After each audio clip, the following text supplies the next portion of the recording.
Unscripted, unshackled, uncouth. What you're about to hear is for more mature audiences only. It's Miguel and Holly, Uncensored. Hello and welcome to Miguel and Holly Uncensored. This is our off-air podcast that we do 3 times a week on Mondays, Wednesdays, and Fridays. We always stream it live on the Miguel and Holly YouTube channel or the Miguel and Holly Facebook page. But make sure to add us to your presets on the iHeartRadio app. It makes it easier for you to find us. And it helps us too. So please do it. Just do it. Don't ask questions. Like, we don't ask a lot of you. Like, just do the damn thing. Yeah, just add it on there and add Hits 96.1 on there as well. That's actually the most important one. Yeah. Like, you should put us because it really does make it easier for you. But like, just put the station so we get credit. Thank you. Well, it is the day of the Irish. Holly, would you please like to go down? Yes. Your O'Connor, jacket's your outfit impeding home. me. Put my St. Patrick's Day music on here. Yeah. Hold on, my jacket is in the Yeah, way. you got to show your full regalia off here. I do. All This right, is your here we go. St. Patrick's Day uniform. What you got? All right, so I have let's start from the top down. I have my little tiny St. Patrick's Day hat, a little sparkly leprechaun hat. Boop, boop. And I have obviously like a Kelly green t-shirt on. This t-shirt is, I think, from Dublin, Ireland, from like the Guinness Brewery, from St. Patrick's Day 2018. So it was thanks to Jonathan Hirsch's mother. Yes. I've been going through the box. She sent me a box back in like 2018 of all this stuff from Savannah. I still had not been through the full box. Like, I kept getting little things out of it year after year. Finally, this year, I dumped the whole box out. Why did it take me this long? I don't know. I was shocked to see some of the stuff at the bottom of this box. This shirt was one of them. Like, I mean, there were like tattoos and stickers and body jewelry and 800 different kinds of beads and all these different glasses. That's what I had not seen before. Like, they had like sunglasses that were like beer mugs and shamrocks and all these kind of, it was amazing. So anyway, yeah. Can I just say too, so this person that sent you this box, so Jonathan, her son, he was my first intern way back in like 2008 when I lived in Savannah. Yeah. And he was a huge radio nerd and we bonded over that. And we've been friends this entire time. Now he does like some important accounting work. He was like, I'm not going in that radio business. But his mom is always so sweet. And I will never forget the time years and years ago, we were on the radio and I was probably like 23. And I said something like women over 30 shouldn't get their hair dyed or like just something stupid. Like, we said a lot of stupid stuff back in the day. She never lets me live that down. Like, at least once a year on my Instagram, she'll be like, hey, remember when you told women? And I'm like, I'm sorry. If I could go back in time and slap my 23-year-old self, I would. Right. I'm sorry. Thank you for that. So anyway, but yeah, what else? So I have this shirt. I have my regular beads that I usually wear. Like, this is my, like, it's a big old shamrock with little green kisses. I don't even know where I got it. I don't know. This one is old. I had to tape it in the back. And I had to tape the whistle too. It's got a whistle. I like to whistle at people if you're not wearing green. It's got little Kiss Me I'm Irish, Erin Go Bragh things on it. And then I've got a bracelet. I've got my little, my mesh gloves and my grandmother's Irish little, what is this, like a handkerchief of sorts? It's actually, I think it's a babushka. Oh, babushka? Yes, with shamrocks on it. So I love it. So Holly's decked out and ready to go. I am all set and ready. I love it. Well, happy St. Patrick's Day, Miss O'Connor. I will be making corned beef and cabbage for dinner tonight. So yes, I will be. Yes. Well, we have a special guest here on the podcast today. So if you listen to the full show podcast a few weeks ago, we did stories of people, their 23andMe type of connection stories, because those are always so wild. Yeah. And then one of our coworkers was like, I actually have probably one of the craziest 23andMe stories. So let's welcome our coworker, Amy. Hey, Amy. Hi, everybody. Hi, welcome. How are you doing this St. Patrick's Day? I'm good. I'm so glad everybody's wearing green too. Yes. Exactly. I love it. Now, Amy, I'm not even going to try to like tell your story because it is like, I mean, just the way all the pieces fall together, it is wild. Holly, you don't know the story. I don't. I Okay. have not been regaled with this yet. I'm excited. So good. please tell us this whole saga, Amy. Well, sure. So when I was younger, I donated my eggs anonymously. I had known that there were twin girls that were the byproduct, that it was successful, but that's all that I knew. And I signed away any rights to try to track them down. That's part of the process. And I was like, yeah, sure, because I don't want to have children. That's the whole reason why I did this. I don't want to have children, but I felt selfish for having this gift and not doing anything when I heard of all the stories of people who want to have it or struggle with infertility. So donated my eggs. Now, I'm curious. So I figured if they were anything like me, they might be curious. So I did 23andMe and Ancestry.com in case they were ever looking for me. But I had always thought, we've got the same eyes, nose, ears, whatever. Now go back to your mom because I'm not your mom. Like I am just the person who gave you your genetic thing. So I have done all this research. I've read books. I've done all this studies. Like that was very firm. Okay, I am, great. Nice to meet you. Go back to your family. So 4 years ago, I get an email through the 23andMe site saying, hey, is this wrong? Or, could you be my mom? We, took this test. I wasn't expecting to see any different results. But could you be my mom? And I was like, well, the timing checks out. Yes, I donated my eggs and you can ask me any questions that you want, but sounds like you need to have a conversation with your parents. And then they responded, both of my parents are dead.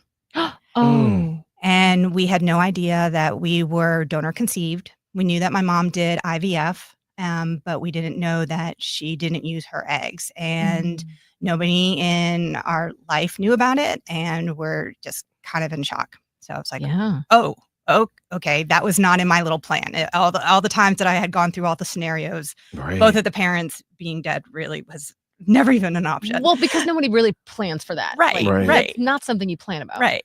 So we started talking, and that whole first day was like a nature versus nurture experiment come to life. It was like, are you right-handed? Do you get up early in the morning? Do you like chocolate? Or you like all the questions that you would have, or all those that first day. But it was just back and forth constantly. So the end of that first day, like the second day, I was like, okay, how do I start this up? Because I don't want to be like the clingy person, but I also like want to be there if they want to be. Like it was just a weird thing. And so I feel like it's almost like dating where it's like you don't want to be too much. You want it to be on their terms, but you also want to seem like you're interested, but not too interested. It's like you're like, I'm actually really curious, but I don't want to be too curious if you're not curious. Right. Like, are you interested in me? So I found this like there's a donor conceived siblings website. And so I was like, hey, found this. If you're interested in some information, if you're needing some help, I'm sure that you're having a really hard time. And so I sent it to them the next day. And then that started chatting and we haven't looked back. So 3 weeks later, we met in person. It was back to your date analogy, it was like the easiest date ever. I mean, like we even joked too, because I had done it a second time. So there's 2 boys that are out there. And we had said, like, if you meet a boy and you really, really get along from the beginning and you find out that he's a twin, you should do a DNA test like immediately, because it was so weird how natural it was. Like people kept saying, was it weird? It's like the only thing that was weird is that it was the most natural thing ever. Like we went to brunch and we got kicked out when they closed because we just kept talking. And it wasn't even like anything about the DNA or that. Right. It was just like catching up on who you are and who are your friends and what's your life like. And it just was amazing. And like I kept staring because they look so much like me. Like it's really, really bizarre. And so like that first time, like one of them even said, like, stop staring at me. Like, and I'm like, but it's so weird. I can't. I've never seen anybody that's a me before. Like, but you look so much like me. It's so crazy. So we left that first day for the first brunch. And again, very similar to a date. Like I kind of was like, what do we do now? Like, do we see each other? And then maybe 30 minutes later, one of them texted and we have been full on ever since then. So we've done holidays together. We've done trips together. We just went to Disneyland together.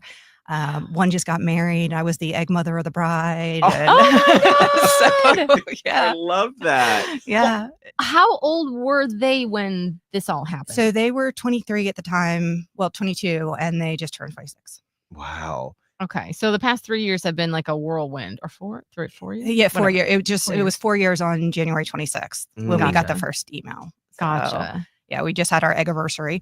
And I call them my egglets because it's like, what do you call them? There's just no real good book on how to proceed with this. So, Yeah. my egglets. Well, Yeah. that's such an amazing story about how like it all just sort of like fell together with the connections between you all. Yeah. Like, what's sort of been one of the most like uncanny similarities that you all have between each other? I think just how like we all have the same sense of humor. In the beginning, I was sending screenshots to all my friends, like, "Oh my god, can you believe that this came out of somebody else's mouth other than me?" Like it is so similar. Yeah. Our handwriting's very similar, which is odd. We all showed up to that first date wearing the first date, but first time meeting wearing the same colors, same basic outfits. Oh my gosh. 2 of us have the same dog. It's a dog named Jackson. It's just like there's all these weird little things that you wouldn't think are attributable, but I think that they are. We've got Yes. a spreadsheet that we're keeping track of things. Oh, Like that's one cool. like one little random thing is I always have multiple drinks. Like I'll sit down at a restaurant and be like, Can I get a water and a Diet Pepsi and then maybe like a margarita too?" And like my egglet does it too. Like that's such a random thing. Like it. So there's lots of little things like that that are, it's just bizarre. But I think sense of humor has been the one that it's been like, oh, yep, you're mine. That is Yes. definitely You something I come would of say. my veins. Yes, exactly. I was like, Wow. yep, that's that. I passed that through somehow. I'm not sure how that happened, but that is very much something that I would say, and I think is hilarious. So Yeah. That is truly Yeah. incredible. How is the emotional side, been for you? Because I know you said that, obviously you didn't want to raise kids. And so it's like you got these blessings coming to you later on in life now. So how has it emotionally been for you? So when they said their parents were no longer around and that they didn't really have any close family, like it was like a switch just flipped for me. Like I was like, oh well, this is my life now. Like if they want a relationship with me, this is what I'm gonna do. And I think that the first time we threw a graduation party for one of them, and a lot of people were like, "Oh, they're so lucky to have you," and I'm like, "Yeah, I think I'm really lucky to have them too." I mean, I think it's something that we all needed. I don't think I ever would have said, "Oh, what I'm really missing in my life is 2 adult children," Right. but it's just been so wonderful to experience this and to have that, and because they are so similar, but then also very different. Like it comes with a lot of like challenges, just like any family. What family doesn't have their ups and downs, and so we've had to navigate that a little bit. But it's just been so amazing. And like standing there, like when the one got married and like, I was so teary eyed and so happy. And I'm like, this is amazing that like, I didn't even know this person 5 years ago. And here I am like, would do anything for her happiness. It's just incredible. So What is it like? So is it like family time? Is it like what is the relationship like in the day-to-day now that you're like 4 years out? So one of them is married. Do they have kids at all? Or are they going to be having kids at all? Not yet. They're talking about it. So we've already Mhm. talked about like what my grandmother name is going to be, which is such a wild thing for This me is to what think. I'm talking about. Yeah, Like, how are you? Yeah. So you're like kind of interwoven. Yeah. We're not using maybe the name mom, but you're like sort of taking on a matronly role. Yeah, I think it kind of depends on like the situation. I think in the beginning there were a little questions like, what should I do about this? Or, I have a question about a checking account. Like there are questions come to that. For the most part, I think it'd be like cool aunt maybe would be Right. but it kind of fluctuates. I think it just depends on the day and the situation and what's really needed. And, the amazing thing, and again, I'm going to chalk this up to my fantastic DNA, Yes, clearly. is they got through this unbelievable. I mean, the death of both of their parents, before they turned 18, and have turned out to be these amazingly strong, unbelievable women that both have, full-time jobs, lives, everything. And so it's not like I'm, taking on some 7-year-olds who don't know how to do anything. I mean, they've been very fully accomplished, and they had a huge support group too, that, their mom's best friends and all of that really rallied around them after the fact too. So, they have fully blossomed into, again, because of my DNA, Yes. wonderful people. But yeah, it just kind of fluctuates on the day. Okay. Yeah. So yeah.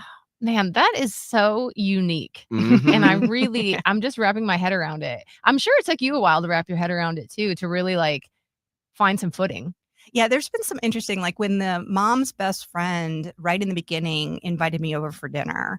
And so I called my mom instantly and I was like, so mom, what exactly is the etiquette when your biological children's dead mother's best friend invites you for dinner? Is that like a bring wine? Is that Wow. like what They don't make exactly? a hallmark for them. Right. Yeah, like what is Emily Post say I should do in that situation? Right. So there's been a lot of just making it up as we go along. I think that we've just kind of had to check in and make sure, like, okay, is this good for you? And it certainly has evolved in the 4 years.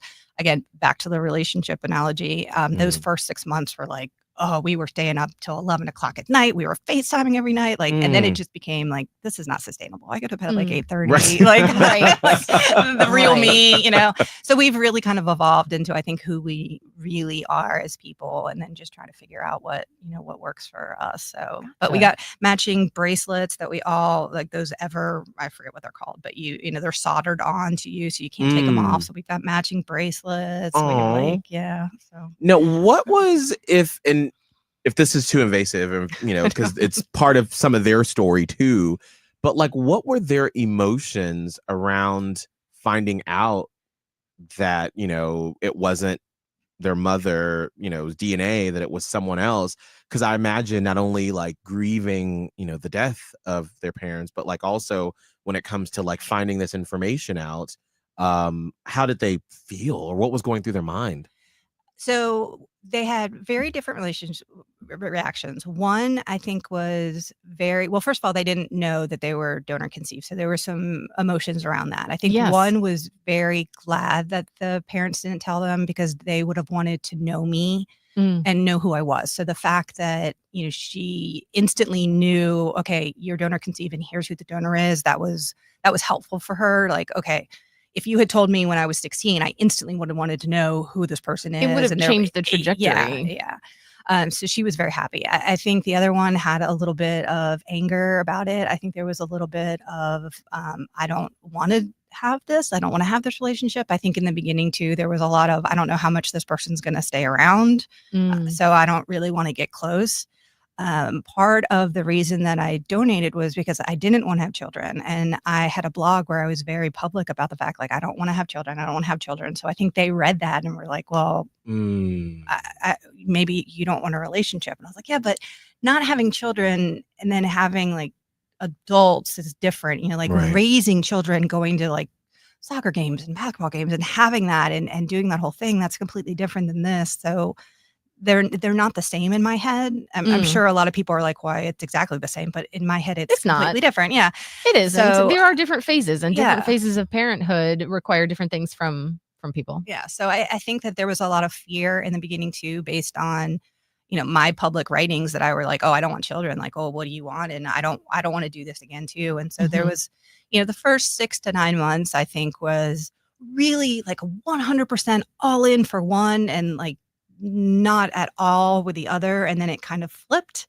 And now we're 100% in on one and not at all for the other. So it's just transitioning. So as we Yeah, all that kind of makes come to sense. terms with who everybody is and what everybody means to everybody in their lives. So, Yeah. yeah. And That- that's fine. That the flexibility to Mhm. be able to do it is a blessing in itself. Yeah. Yeah. I've just kind of said, look, I'm not going anywhere. I'm here. Whatever that relationship looks like, I'm here. I obviously love the closeness, and love it. It's been fun and exciting. But yeah, it's just like, any family, ups and downs. Now, Yeah. how has like the rest of their family and your family sort of reacted and taken to everything?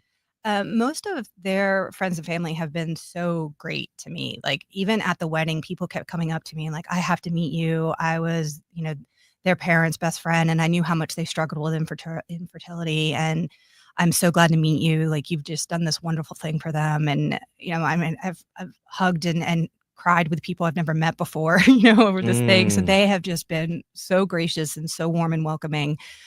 To us, potentially it's a very interesting, strange thing, but I've always just felt so welcomed and so warm from the very second that it was Hmm. announced. That first dinner with the mom's best friends, I mean, they were so generous and sweet, and we stayed talking and asked a ton of questions, and they've just been so wonderful and open. And, it's just been, okay, you're a part of their lives. We're part of their lives. Like this, we're all in this together now. Mhm. So it's just been very natural. So I give them a lot of credit because that could have gone a lot of, Yeah. Right. Well, you don't You know- know how people are taking things, right. right? And it was like, if it's my best friend and she died and all the emotions that they have with all of that, I mean, they have just been nothing but wonderful and Mhm. loving to me, which I'm very thankful.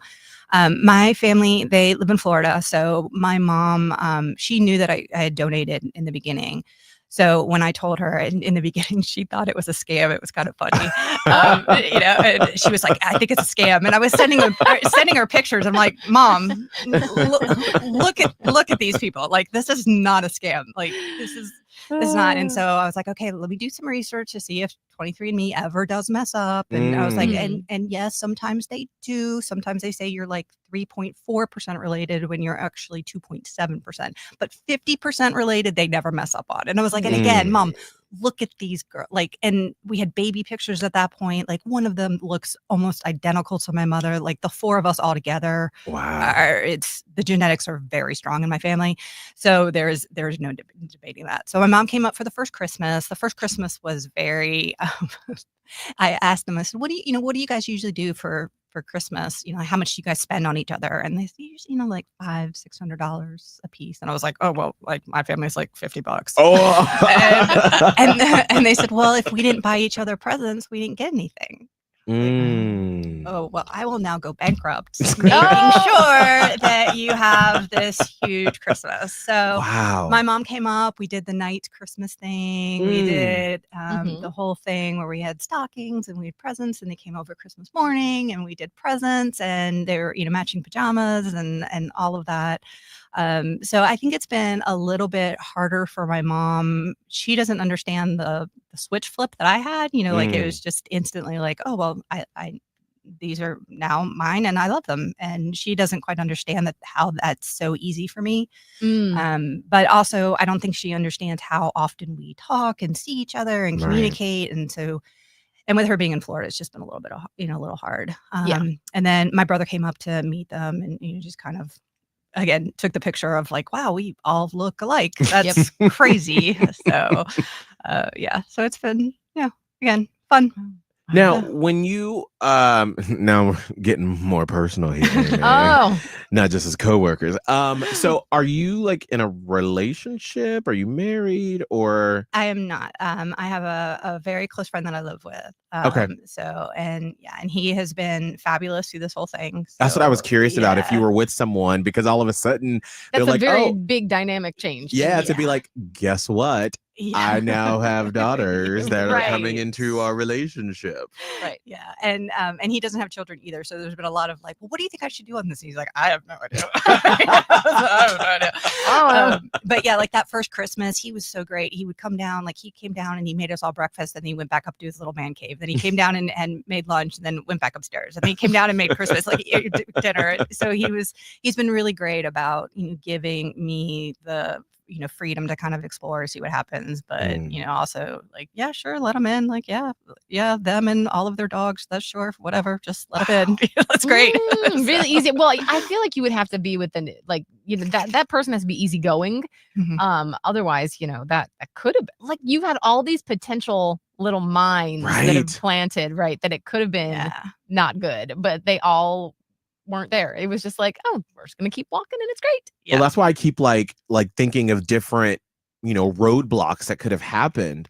But it's like, this is how sometimes the universe is just so crazy, how it just puts all these pieces into play where I feel like in any other story, it would have been like a block, or a conflict or something. But it's just like the universe just said, let's just let this happen. There's been enough, trouble. Mhm. Let's have this be easy on it. Well, even the fact that they took a test at all, I mean, because they didn't know that they were donor conceived, so it wasn't like they were taking the test to find who they were. Right. It was a random gift that they got one got the other for a Christmas present. Like Completely one random gift changes their life. Yeah. That is wild. Yeah. Wild. And then, and all the things, because sometimes I think, oh, it's not that big of a deal. But then I think of, again, to your points, all the little things that had to happen, that I was open to it, that they were open to it, that we still lived in the same city. They've moved closer to me, that we were, that it's been so easy.